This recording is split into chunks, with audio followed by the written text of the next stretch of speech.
Well, all right. So good afternoon, everyone. Well, good morning to Kelly coming from the West Coast. Thank you all for attending this mini series of our career chats. Kelly is co-founder of Head Growth. I'm correct. So she's here to talk about your journey. This is a very relaxed session. So this is your time for folks to, she gets a chance to explain her journey and what led her to her wonderful, illustrious, continuing career as we speak of right now. And folks, this is a very relaxed session. It's a chance for you to ask questions. No question is a dumb question. So with that said, Kelly, the floor is yours. Well, thank you, Edwin. I really appreciate it. And it's really good to have you guys here, Carl and Stacy and Raphael. And like Edwin said, I appreciate if we can totally keep this open and have you guys jump in, raise a hand, ask a question as I'm going along too. This can be as interactive as you want to make it. It doesn't have to be me speaking the whole time. So just wanted to say thanks for all of you guys showing up today. And yeah, it's a pleasure to meet more students at John Jay. I've had the chance already to speak at your career fair and at one of the CUSP events for if anybody's involved in the CUSP program. And we've been partnering with John Jay now for about 9 months. So I hope to see some familiar faces at some point, but also it's wonderful to meet some new faces too. So yeah, thanks for your time today, and let's keep this chill, and we'll love for you guys to jump in with as many questions as you have. But yeah, with that, I can just start kind of from the top of my career journey and share a little bit more about, I know the topic today was a little bit about entrepreneurship and starting a company. And the main takeaway is that there's no right or wrong answers to how to go about that journey. I think so much of being an entrepreneur is just like listening to problems in the world, listening to yourself, because to stick at something, you really need to feel somewhat positive about it. Whatever it is that's driving you to do that, there can be many different types of reasons that can drive you. It could be providing for your family or changing your socioeconomic status. So it could be money. It could be changing the world. It could be many different things. And I think so much of that comes from like being able to stick at that day after day, because it's not easy sometimes, is just, being able to listen to yourself. So I'll tell you the takeaway first, which is that there's no right or wrong answers on how to take a path towards entrepreneurship, but I can share a little bit about mine, and you can see what resonates, and we can dive in deeper. So yeah, I guess growing up, I was always like a very creative person. I'm a dancer. I still teach and take dance class, and was very open to what the future held for me in terms of a career. I think I always knew, because I have a lot of energy within me, that I needed to have like quite a challenging career. And my family didn't get to travel very much growing up. So I was kind of fascinated by other places, other cultures, and I really wanted to have the chance to travel. So when I was graduating from undergrad in university, I really didn't know what I was going to do. And one of my friend's dads asked me the dreaded small talk question, which I was like, what are you going to do after you graduate? And I was like, no, not again. But it was the best question because he had such a helpful answer. I said, I really don't know, but I know I want to be super challenged. And I know I want to be able to travel. And he said, oh, you want to be a consultant? And I said, what the heck is a consultant? I have no idea what that word means. And he said, well, actually, there's a role called becoming a management consultant, which is you go and you help companies become better. You help them solve a problem that they can't solve internally themselves. And you have many different jobs within a year because you have many different clients within a year. And you have to go travel to their work sites to learn more about it, to get your hands dirty and roll up your sleeves, either literally or figuratively. That's how I found out that was even a career path. It wasn't something that I knew about at all, or that I was told about in school. And yeah, it was a great experience because then I had something to go after, and I started interviewing for those jobs, and didn't get most of them, but finally found a company that put me through an extra round of interviews because I was a non-traditional candidate and took me on board. So right after university, I started with a company called Deloitte, which is kind of like, what do they call them? One of the big four. I think they have about like 50,000 employees globally. They're a huge company, which is a great starting point for me because there was so much training and infrastructure and social aspect of it, but it was a tremendously difficult job, which I guess is what I asked for, right? There was a bunch of travel in it. I flew at least twice a week out to my client site and back, sometimes more than that if we had to go to different sites. Usually I would leave my house on a Sunday afternoon. So my work week would start on a Sunday, or I would have to fly out, like catch the 6 a.m. flight on a Monday morning. Oh,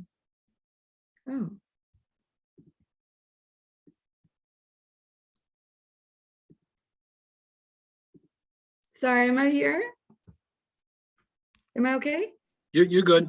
You're Okay. Did it cut out for a minute? I'm so sorry. It's okay. Okay, cool. I think we can all hear you. You can hear me okay? All right, Yep, sorry, yep. I'm not sure what just happened. And I lost my cool background, but oh well. Great. So yeah, I was just saying, like, it was a pretty difficult job, but I learned so much in it, and it was very like quantitative heavy, which I am not a quantitative thinker, so that was also a challenge. And it was a very, very professional job, so I kind of always felt like I had to show up in a very, very professional manner. Was working with people who were much older than me. So there was, yeah, it was a challenging role, but it was a really fun role. And it was also really, really long hours. So I learned a ton, and my goal was, okay, I don't have a family yet. I don't have any other commitments. This is the one time in my life that I can hustle super, super hard, learn as much as I can, and then know what my options are going forward. So I did that. I put in 3 years of really hard work. And at the end of the third year, I guess it was about 2.5 years, I asked them, you know, since the beginning, since I started, I've been saying I really wanted to go abroad and work abroad. They're like, yes, we've heard that from you over and over again. We've heard that you really want to go abroad. And I was like, yeah, well, you know, I've kind of put in some good work. I've gotten really great reviews. I've bent over backwards. I've, you know, made personal sacrifices. I really want to go abroad. Can you help me out? And they then they enrolled me in a global development program, which was a chance to interview with different offices all around the world. And I got 2 opportunities, one to go to a small town in New Zealand and one to go to London. And I thought, wow, these are 2 different pathways that I can take. I don't know what's the right one to do, but in the end of the day, I chose to go to London, and I got to spend 2 years there. It was very interesting working for the same company, but in 2 different countries, and getting that experience taught me so much about, wow, you think maybe British culture and American culture have some similarities, but they have also so many differences. And that was really enlightening for me to know, even though we might share part of a common history and part of like our language, there were so many cultural differences that I didn't know about. And that was absolutely brilliant and fascinating to me. And also it was nice to live, popping off from London, it was really easy to travel to North Africa and to Europe and to places that I'd never been before, been able to afford to go before. There were affordable airlines, and living there over time, I learned that I could travel more. So that was also really enlightening to me. And sort of during those 2 years, I had a bit of an awakening because I had the chance to go visit my cousin in Zambia, where she was living. She was essentially running her own business there and working for the Peace Corps. And I came back to London after a month in Zambia, and it was as if like the city had changed colors. It was as if my world was different, and it still is, I think, from that trip, because it changed my perspective just from the fact, like, I knew at that point then I really wanted to do something that wasn't just focused on making for-profit businesses more profitable, which I'm so thankful for that experience. It taught me so much, and Deloitte was an amazing employer to work for. And at the same time, I just knew for putting in, like 16 hours a day, 10, 12, 16 hours a day, that I really wanted to be doing something that I was really plugged into and super motivated to make an impact and make the world a better place. So from the time I decided that I wanted to make a career pivot until the time that I made it, that took a while. It took a while to find the right next role. What should I do? What does impact mean to me? What should I focus on, a country to go to first? Should I focus on a type of role? Do I need to go back to school? I really didn't know, but I did what I always do when I don't know what to do, which is just set up as many meetings with people that are anywhere near the space that I want to go into. And I made that my other full-time job aside from still working in my consulting role. So I took one day every single weekend and dedicated that to this job hunt. And throughout the week, I would do less social things and I would do more networking things, where I would be meeting with people who worked for NGOs, people who worked for the government, people who worked for-profit companies, but who were doing something mission-oriented. And through that journey, that led me to have the chance to go to Africa, to Eswatini. It's a small country in Southern Africa. It used to be called Swaziland. And I had the opportunity to go there for 6 months as a renewable energy consultant. And that experience was really powerful really powerful and empowering. Because up until that point in my career, I'd always been working with a team. And this was the first time I was working by myself. And I learned, oh my gosh, I can create a financial model on my own. I really didn't think I could do that. I can lead a team. I can do everything as like a one-person show. And that was really empowering. So after the 6 months, I presented my findings to my clients. And they told me two things. They said, okay, we would actually like to go through with this power plant that you recommended, this renewable energy plan. And they told me there's an opportunity for somebody to start a business here, but we don't have anybody to do it. It's a smallholder forestry or microforestry program. And we need an entrepreneur to start the company.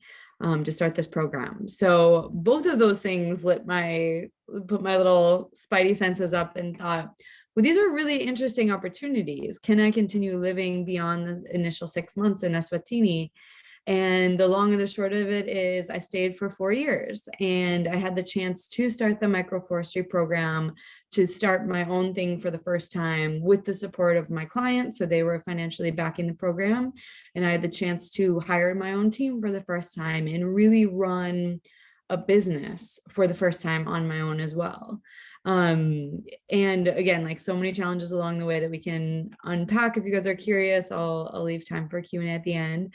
But that was my first insight into running my own business and how much I loved doing everything and getting my hands really, really dirty and not just being kind of at the top level, looking down on the details and making a strategic recommendation. I really wanted to be in the mix, in the nitty gritty, and helping run the show with a team that I loved.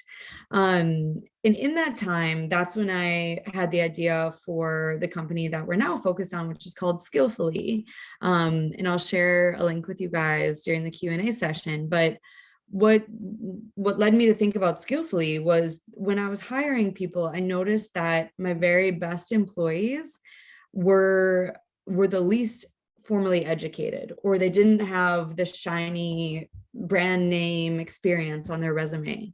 But they had the hustle, the grit, they were absolutely brilliant, and they had the proper skills, even if the skills came from farming or helping their family out or doing something less traditional than we normally look for.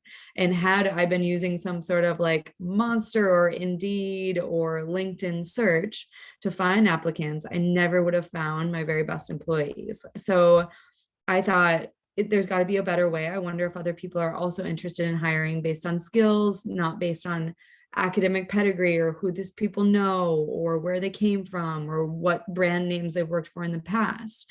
And that's when the idea for Skillfully came about.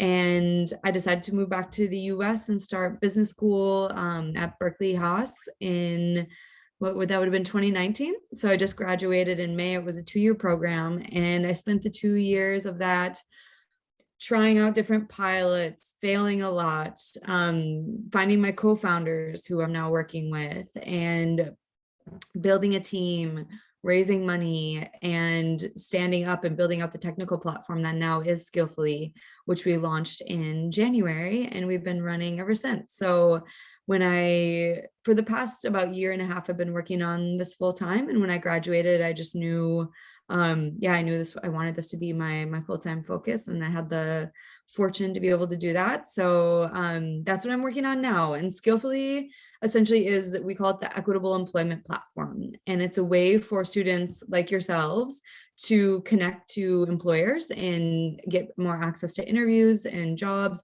But first, you get about a month of job training first, just to make sure that you feel really, really confident when you go in for the interview. So you pick a pathway, whether it's consulting like I took, or finance, or tech.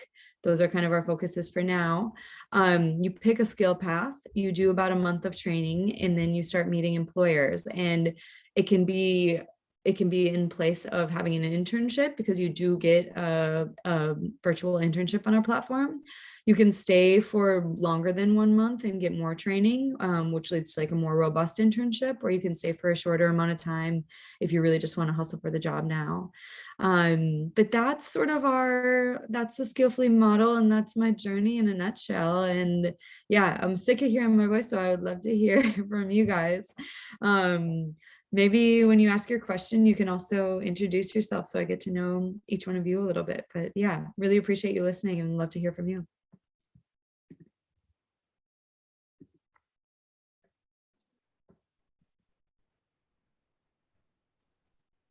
Go ahead, Hey, Carl. Carl. It's an open space. You don't have to raise your hand. Trying to be polite. It's okay. Yeah. I get it. That's a good one. Yep. Thank you very much for the invitation to participate in this program. And I don't really like, participating in programs like this, because I do so much of the video conferencing with my work that, don't. But when I saw the title of this, I thought it was very interesting. And so I am not a student. I am an alumni. I'm an alumni of John Jay. I've been in the work setting for almost 3 decades. And I'm thinking about some of the things that you have done, Kelly, myself. And the reason I have focused in that area of international, and I've traveled extensively over the last several years for my work. And I just returned from France, where I was for 3 years on a job. I've also been posted in Haiti. I have traveled to probably about 50 different countries. The thing that was really quite fascinating for me in terms of this program is it's the mechanics of taking that first step, to jump over and start something yourself, not knowing what the outcome is going to be. You see. So it was good to hear your pathway to entrepreneurship. But what can you tell us about the mechanics? Because there's a lot involved. There's like the legal part of establishing an office. There are licenses that you may have to get. But more importantly, how do you develop this list of clients? Like probably all of you, I'm on LinkedIn, I'm on Facebook, I'm on Twitter. I've got an extensive address book on my computer, and things like that. So I'd be Yeah. interested about how do you kind of like uh, um, cultivate um, and work with these various platforms Yeah. to kind of like get your first client, get your financing that you mentioned before, and the marketing that goes on that so that you keep people coming through the door. So That's yeah, such a great question, yeah, Carl. And thank you so much. Thanks for sharing fully about yourself and then for sure. asking the question. Um, I love this question because it's such a big part of what I kind of said in the beginning, which is like listening. The number one way that we got any customers, and the number one way that I think that justifies like what your question I think was also asking, which is how do you know when to take the leap and actually start a business from an idea. And the most important thing that I've learned along the way, or in my opinion, that it takes to start a business is just understanding that people do have a problem that you need to solve. And the only way to understand if people have a problem that you need to solve is to get out of the building and talk to as many of people that you think potentially have this problem or who you think potentially could be your customer and interview them. There's sort of a thought where in the early days of having an idea and before you make that jump into starting the business, the thought is that you should work towards maybe like 200 potential customer interviews, which sounds super daunting, but it is. If you even set yourself the goal of like 50 customer interviews, set the goal somewhere, and over that time you'll start to just first you just start by listening to people. I have an idea, like it's sharing a little bit about your idea, but mostly just asking them openly, can you tell me about your problems in this space? And it'll be so amazing how your future potential customer helps shape then the direction that you take. And then that what you're basing your decisions on isn't on your own idea, it's on your future customer's idea, and understanding along the way, are they willing to pay for this? How much are they willing to pay for this? If not, then maybe I should be an NGO. Maybe I should set up a nonprofit instead of a for-profit if people aren't really willing to pay, but it's a need that needs to be solved. So those are also indicators along the way. How much are people willing to pay for this? Are they willing to pay for this? Are we solving the right problem? Like putting such a fine point on what is the problem, and is our offering solving that problem? Which is why they always say like building an MVP, like your minimum viable product, is really helpful, because it takes no resources and it just takes a little bit of time. And what essentially an MVP is putting together a test, a really lo-fi test of what your product could be, to the point where it just allows you to get feedback from it, or just allows you to get something up and running to test, does this work? And I always say, like, beat the system before you build the system, because you learn so much in doing things manually before you mechanize or automate anything else, that you will know better what to build when you have taken it all apart and done the components separately first, or done it manually first. I was surprised how much different what I ended up building was than the idea that I started with, based on just getting out of the building and listening to as many people as possible. So thank you, Carl. That's a great question. Great question. I have a question here in the chat from Raphael. How did starting a business go in the beginning? Oh man, Raphael, it was hard. The first business that I started, or the first like project that we stood up in Eswatini in Africa, the microforestry company that I told you about, I would say it basically straight up failed for the first year and a half, which was a long time to continue sticking with something. And I definitely took some breaks from it in that time, but there was something that kept leading me back to it and thinking, no, if we just try it this way, or oh, no, like the problem was so big that it needed to be solved, whether it was going to be me or somebody else that solved it. And I kept checking and nobody else was trying to solve it.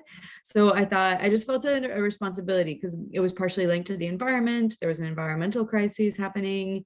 And I felt a little bit responsible. Like if I don't do this, man, like it might take a while for somebody else probably will get to this, but it might take a few years.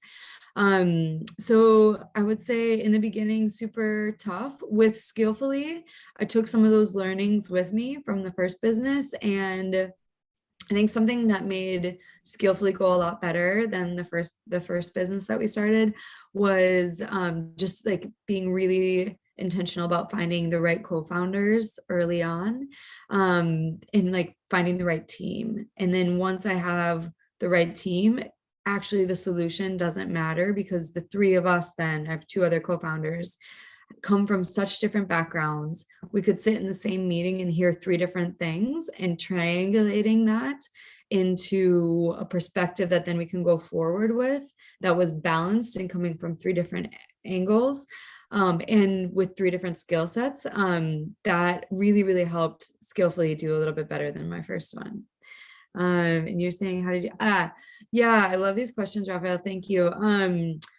Yeah, I think I knew I had the right team because they were as obsessed with the same problem as I was. They had actually already started something on their own, and I separately had started something on my own with the same mission of trying to give more people opportunity to have the high quality long-term employment that they deserve, and to focus on skills-based hiring. They were already focused on that, which just felt like kind of a stroke of huge fortune and luck. And I think being obsessed with the problem is a huge key to success. And the fact that all three of us had kind of opted in separately to be obsessed with this problem gave me so much more confidence that they would put in as much effort as me, stick with it, and have like an intentional mission focused mindset, that I felt confident enough to combine with them. I did take 3 months to get to know them before making a decision. My other co-founders felt a lot stronger about combining us right away, and I hesitated because I wanted to know them deeply first. And after the 3 months, I was like, thank you for being patient, and I'm all in. So also just taking time to get to know people and not feeling the pressure to jump in right away. Again, I guess like all goes back to just kind of like listening to yourself. And like if you're having a hesitation for a reason, you might not even be able to identify the reason, but maybe the hesitation is just something to listen to. And that's kind of what I did there. Thanks, Raphael. Some good questions. Really good questions. I'd love to hear from Stacy if you have anything to add about yourself or any questions.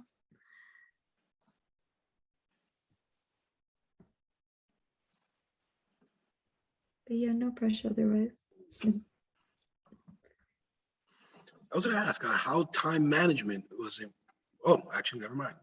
Another question, actually. But do you have a member or your team who is slacking on the team? Oh, okay. Yeah. Do you have any members on your team who are slacking on the team? I love that. Yeah. Okay. Awesome, Stacy. Thank you too, Raphael. I think I definitely have. We've probably all been there before, whether it's a group project or the previous work experiences, the previous company that I was running. I love that question because it leads me to like something that I think is really important. It's kind of part of my management or like leadership ethos, which is I firmly believe that nobody enjoys underperforming. It doesn't feel good to do a bad job at your job, or it doesn't feel good to give less than you have to give. So when I see anybody, I can't think of anybody, an example from Skillfully right now, honestly, because we've been so lucky with our team members and we've really been intentional about our hiring before we bring somebody on board.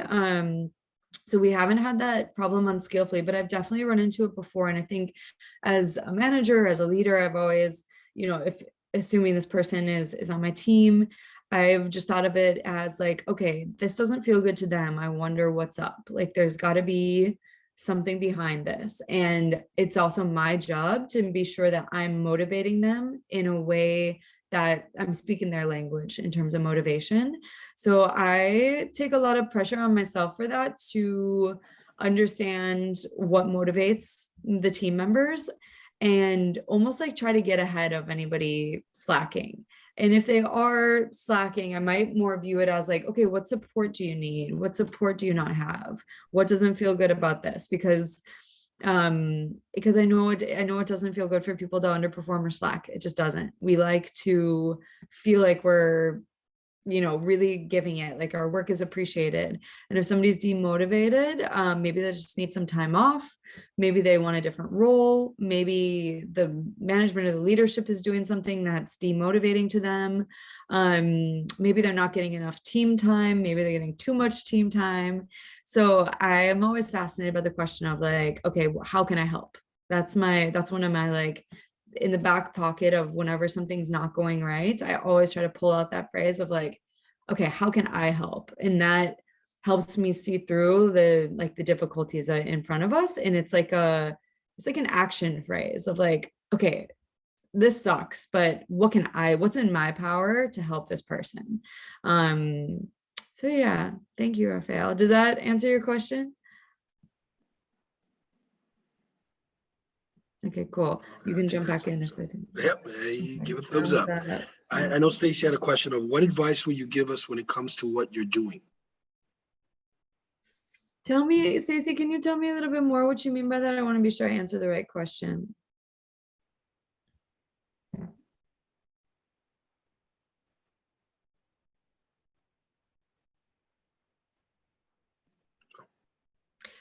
Okay, I can take a stab at it, and you can tell me if I'm not answering it properly.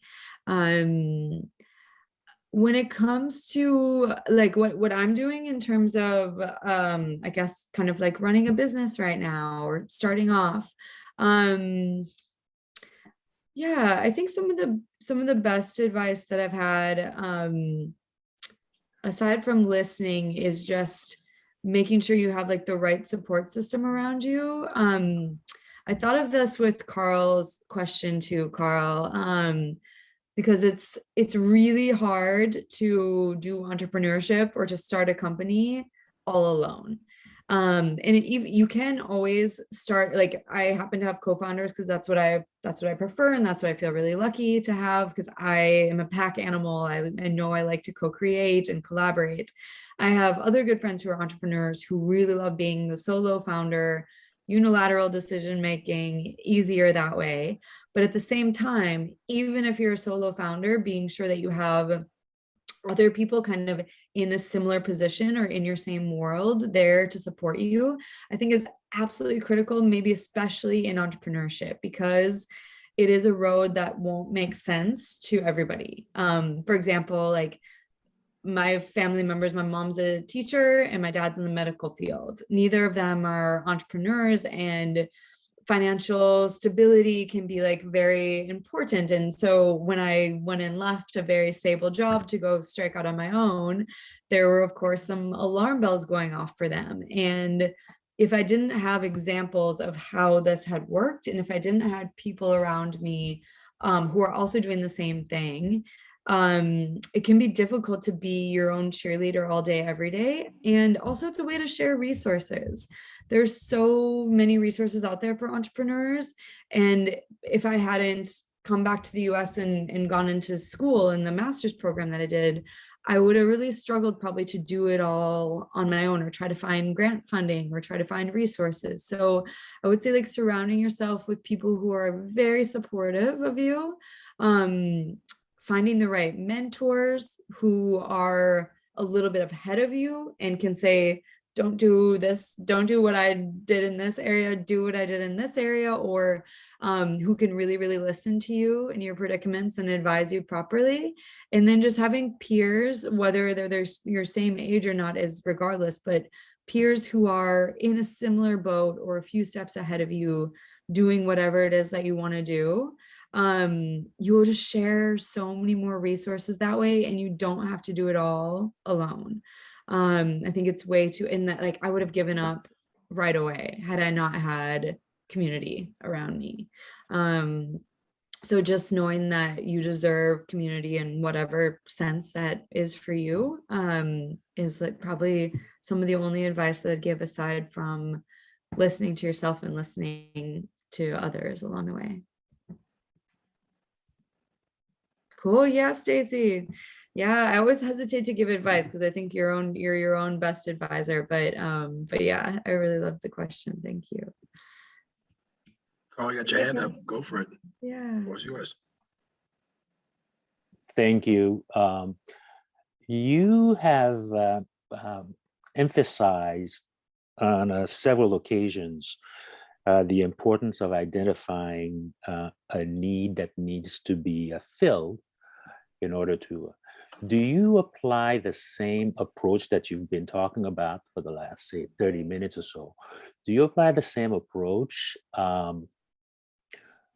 in an area where there may be competitors already filling some of that? Because, for example, my area of expertise is security sector reform. And companies want to know, if I go to country X and I'm spending, millions to kind of get something started, what kind of security risk am I taking? Not only with my employees, but from a judicial and regulatory standpoint. If I've got a problem, am I going to get a fair shake in that country? So I live in Washington, D.C. There's a good number of outfits that provides the same kind of service to companies, where these outfits will basically let companies know that if they're hired, that here's what you're going to face if you go to country X, etc. So would I approach starting a consulting, say, firm the same way that you have advocated in terms of looking at a sector where there is not that much competition? Yeah, I see what you're saying. And just to be clear, were you saying there is competition in your sector, or you think there's little competition? No, I think there is. There is. Okay. I thought that's what I understood. Okay, cool. Yeah, consulting businesses are different. So there's definitely a nuance there. And that's something also that I've dabbled in before, so I can totally relate. I would say in your scenario, Carl, it almost seems like the problem has already been identified. Yeah. And like, that's what you're saying, like, people are already solving it. It is a problem. It's easy to see that is a problem and that people are paying for it today. I think like twofold comes to mind with the now what question, or like what's the next step. One would be like,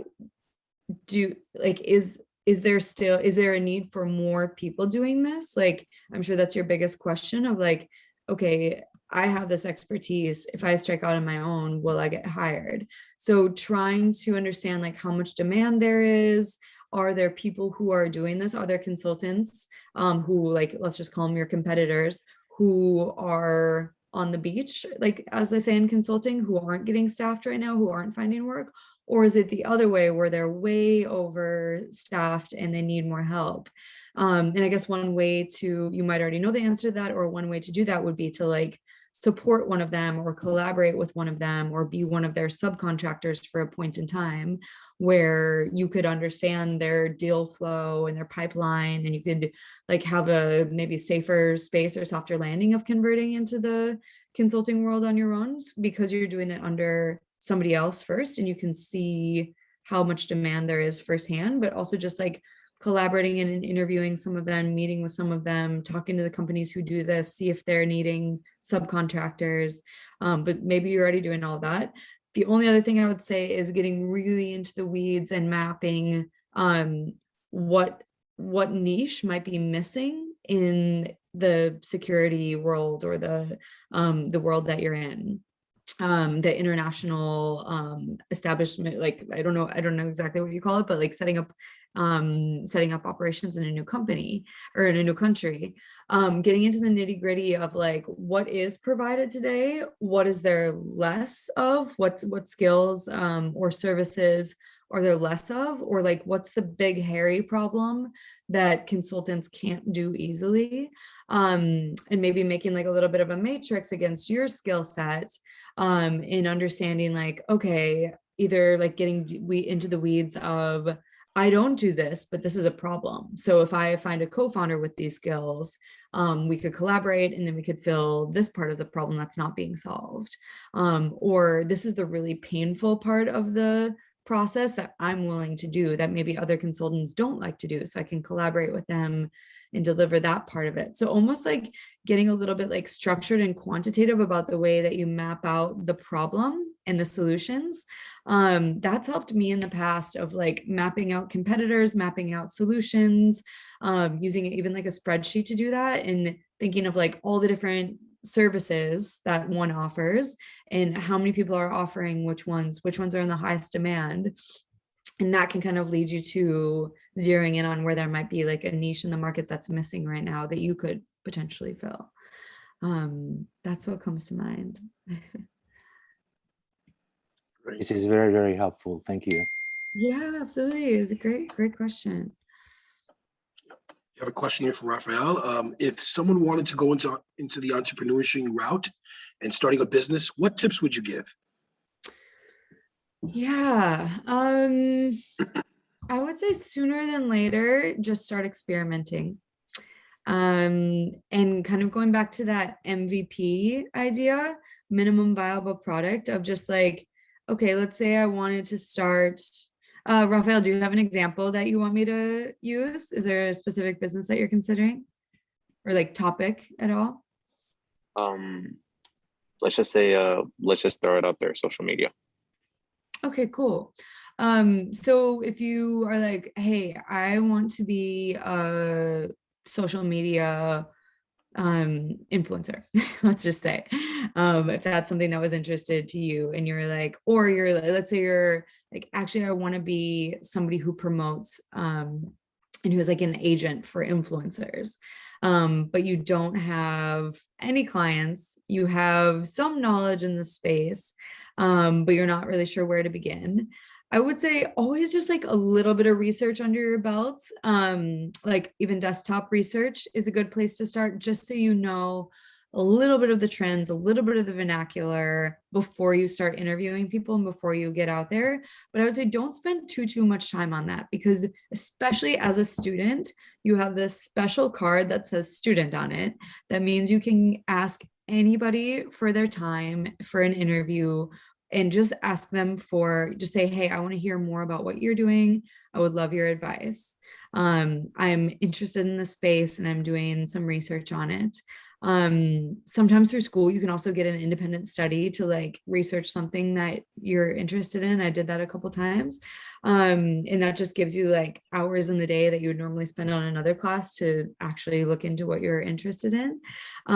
So I'd say do a little bit of research, and then very quickly in entrepreneurship, they call it getting out of the building. Get out of the building as soon as possible and just start talking to anybody in the space, and talking to influencers, talking to other media companies who are running it, talking to anybody that works at one of the social media companies, and not just like one type of person, but many different types of people. So then you're making a decision on what you should do next or moving forward based on you're like kind of triangulating the thoughts that come from people who are in the world, who are running the world that you live in, social media, and then like who are selling into that world, who have tried something like this before and failed, and not to take any of those as what your future will be, but just to understand the landscape a little bit, so that you know, again, like we were talking about with Carl, like to know where to plug in and to know where to ignore. But why I say experiment is because what somebody else's experience was may not be what your experience is. They might have failed, and for you, you're going to do it in a different way, or you have a different way of working with people that resonates better, and you might be able to succeed when other people have failed. So just trying some, if you wanted to work with influencers, just finding like one influencer to work with and doing a little pilot with them and understanding like, hey, I'll do this for free, and then if you really like this, after 6 months, when you have a little more traction, maybe like let's agree that then you would start paying me. So I would say like the getting out of the building, understanding the landscape a little bit, and then yeah, just starting to interview people and getting an experiment up and running sooner than later that costs you little to no money, or investing like under $100 to do it, and or maybe even under $50 to do it. $100 is a lot of money, is really nice, because then you have an experiment, and especially being at John Jay, being at a university is like a little world in and of itself. They need facilities, they need social media, they need everything that the world needs. So I was able to pilot things for free with my university, because I would go convince somebody, hey, can I pilot hiring for you? Can I do the hiring for you in like the career services department? Let me do that. So I got to pilot skillfully before it was anything, just because I was a student and I talked them into it. So yeah, so those are my thoughts. I get really excited about this. Sorry. Oh, this is great. This is amazing. We have 10 minutes left, but Rafael has another question. How do you start interviewing people when you're an entrepreneur? Yeah. Oh my gosh. Just trial and error. And there's some resources I can share with you. If you look up, I'll put it in the chat right now.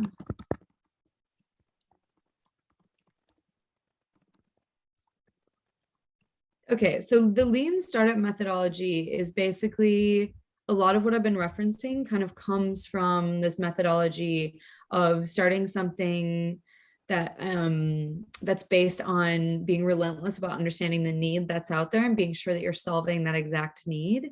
And they have some resources on how to do a customer interview.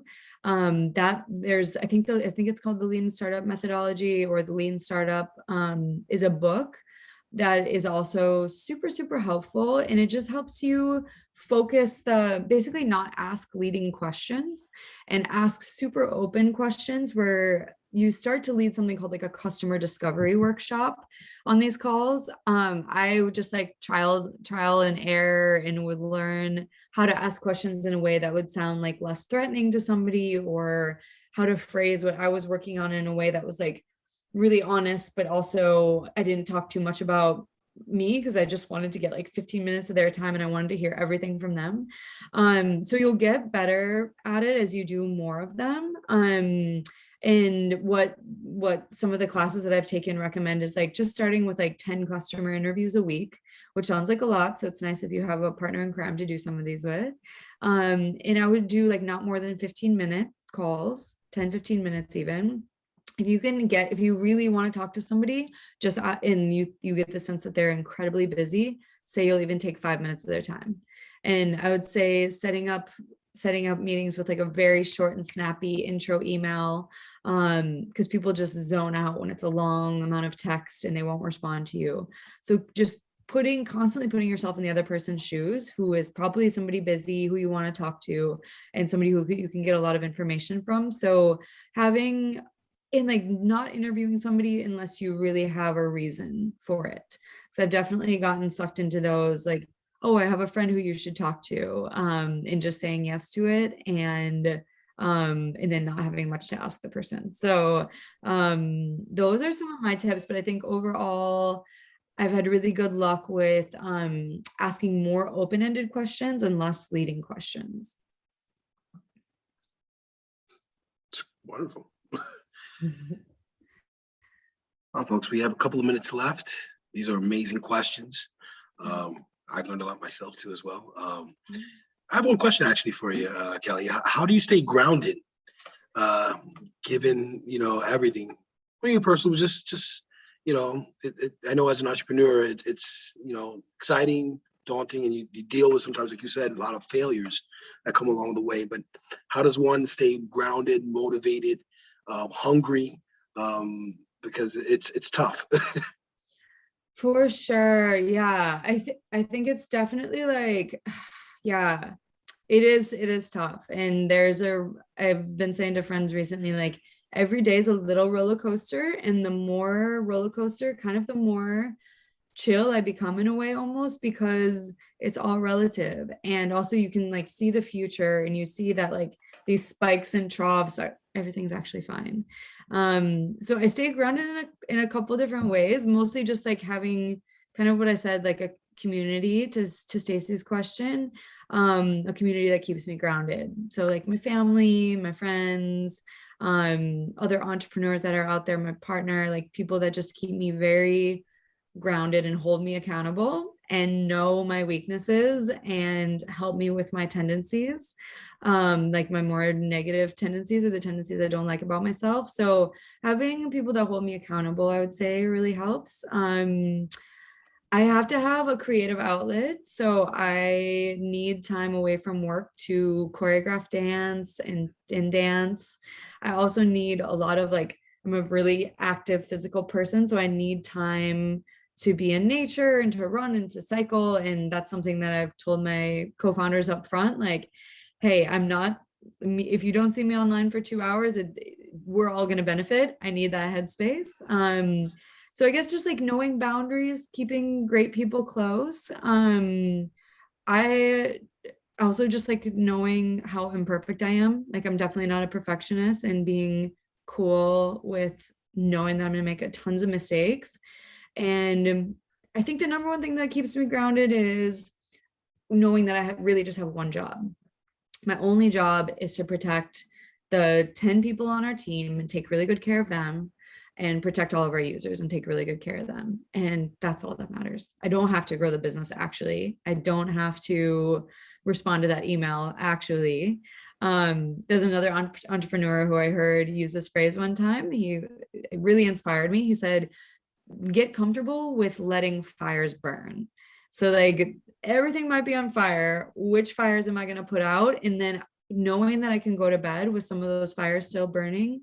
Yeah, that's a boundary that I'm willing to have for like mental health, for creativity, for, we gotta rest our brains too, for me to take care of my team members, I have to have sleep. Otherwise I'm a terrible person.